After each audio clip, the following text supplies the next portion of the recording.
everyone, this is Ishika and welcome to my channel. আজকে আমি তোমাদের সাথে বাড়িতে কিভাবে হেনা করবে তার পুরো প্রসেসটা শেয়ার করব।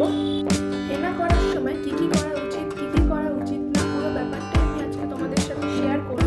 তো ভিডিওটা লাস্ট অবধি দেখো, ভালো লাগলে লাইক, কমেন্ট, সাবস্ক্রাইব করতে ভুলো না। তো প্রথমেই আমি একটা হেনার প্যাকেট নিয়ে নিয়েছি। এটা VLCCর হেনা। তোমরা তোমাদের পছন্দ মতো যে কোনো হেনা ইউজ করতে পারো। আমি 120 গ্রামের প্যাকেটটা নিয়েছিলাম, তবে এর থেকে ছোট একটা প্যাকেটেও পাওয়া যায়। প্যাকেটের ব্যাক সাইডে হেনা কিভাবে করবে তার পুরো ডিরেকশনটাই দেওয়া থাকে।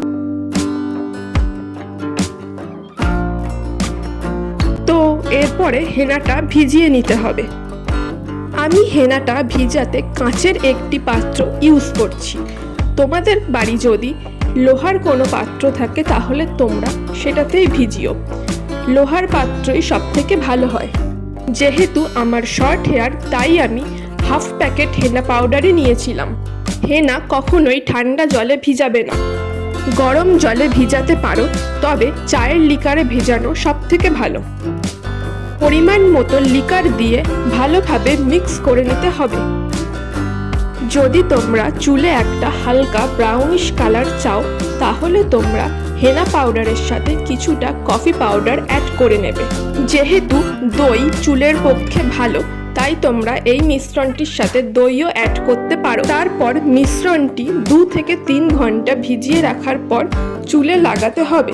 প্রথমেই চুলটা ভালো করে আঁচড়ে নিতে হবে যাতে চুলে কোনো জট না থাকে। চুলটাকে ভালো করে সেকশন করে নেবে। আমার শর্ট হেয়ার, তাই আমি 2 ভাগে করছি। যাদের লং হেয়ার তারা 4 বা 6 ভাগে করবে। তারপর এইভাবে কিছুটা চুল নিয়ে হেনা লাগাতে হবে।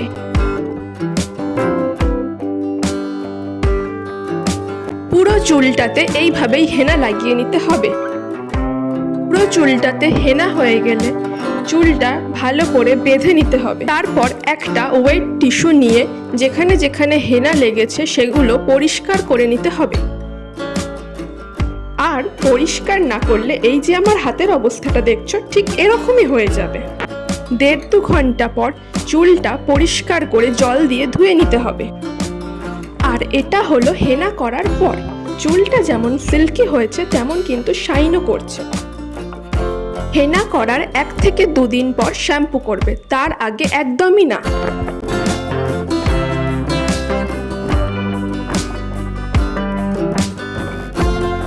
তো এই ছিল আজকের ভিডিও কেমন লাগলো আমায় কমেন্ট করে জানাতে ভুলো না। আর ভালো লাগলে লাইক, কমেন্ট, শেয়ার করতে ভুলো না।